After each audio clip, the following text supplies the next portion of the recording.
Hello students, how are you? Сәлеметсіңдер ме оқушылар, қалдарың қалай? Бүгін біз сіздермен 4-ші сыныпқа арналған Pupils Book кітабының 34 және 35 беттеріндегі тапсырмаларды орындайтын боламыз. Бүгін біз сіздермен жаңа тақырыпты өтетін боламыз.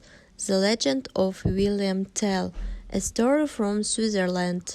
Бұл жерде William Tell туралы аңыз оқиға айтылған. Бұл Швейцарияда болған оқиға. Exercise number 1. Listen and read. How did Gessler decide to punish William Tell? Тыңдаңыз және де оқыңыз дейді. Gessler William Tellді жазалауды қалай шешті деп сұрақ қойып тұр.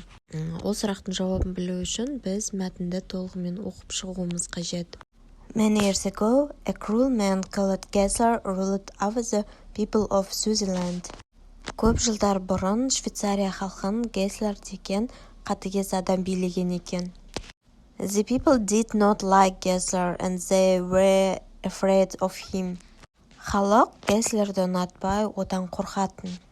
One day, Gessler's men put up a pole in the town square and put his hat on the top of it.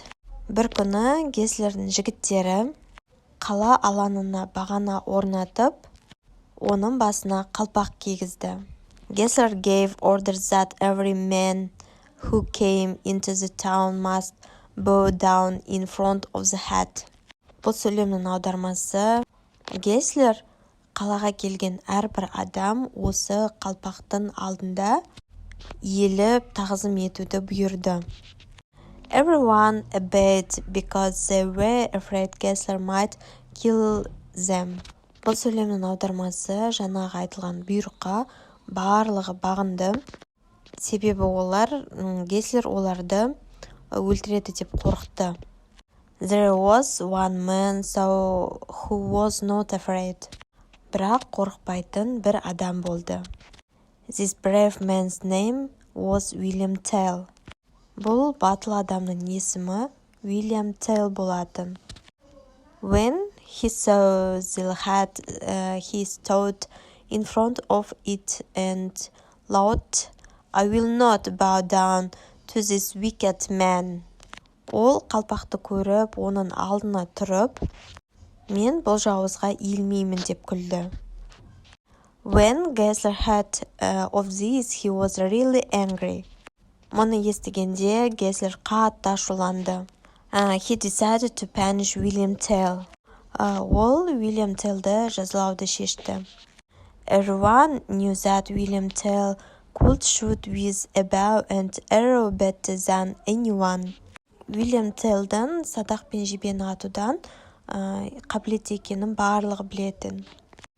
Gessler ordered William Tell's son to stand in the town square with an apple on his head. Gessler William Tellдің басына алманы қойып, қала алаңында тұруды бұйырды.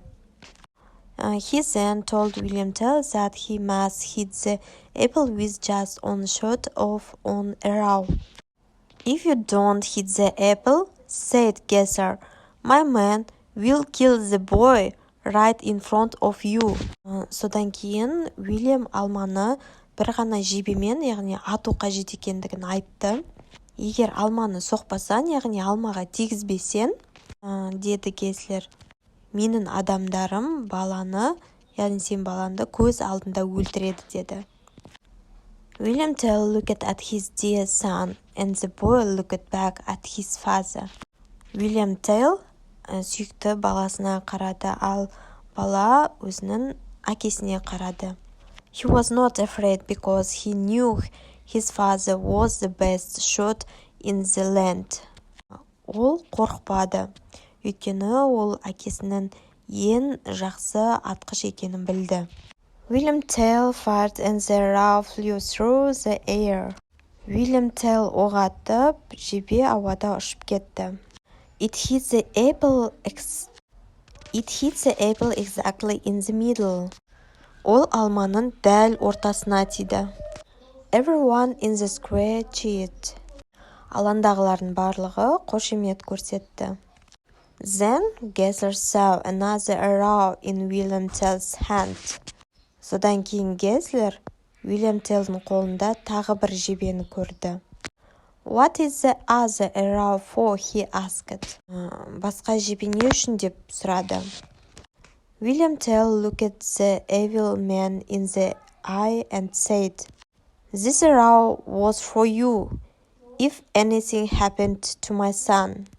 William Tell зұлым адамның көзіне қарап, егер менің ұлыма бір нәрсе болған кезде, бұл жебе сізге арналған деді. According to legend, sometime later William Tell finally managed to shoot Gessler and set his country free. Аңыз бойынша, біраз уақыттан кейін William Tell ақыры Геслерді атып, елін босатады. Exercise number 2. Read the story again and answer the question. Әңгімені қайта оқып, сұрақтарға жауап беріңіз дейді. Бірінші сұрақ. Who was Gessler? Gessler кім болды дейді. He was a cruel man. Ол қатыгез адам болған. Екінші сұрақ.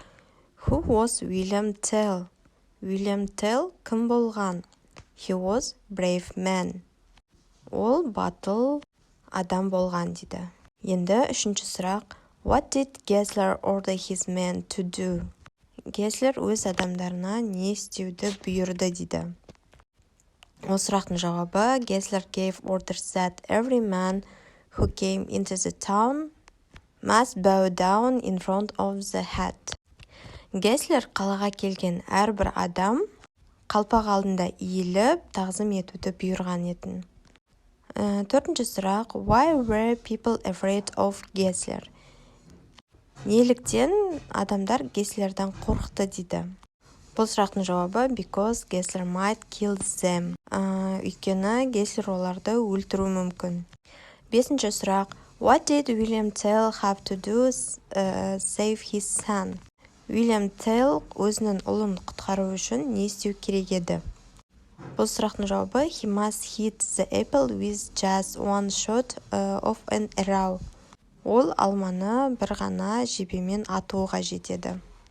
Алтыншы сұрақ. Why did William Tell have a second arrow in his hand? Неліктен William Tellдің қолында екінші жебе болды? This arrow was for Gessler if anything happened to William Tell's son. Бұл жебе Геслерға арналған егер William Tellдің баласына бір нәрсе болған жағдайда ғана. Exercise number 3. Over to you. Answer the question. Сізге арналған сұрақтарға жауап беріңіз дейді. Бірінші сұрақ. Do you like the story? Why? Why not? Сізге әңгіме, яғни оқиға ұнады ма дейді. Неге ұнады? Ұнамаса, неге ұнамады? Жауап беру қажет. Екінші сұрақ. What's your favorite part of the story? Әңгіменің сізге ұнайтын бөлігі қандай дейді. Үшінші сұрақ. Give the reasons why you should always trust your mother and father.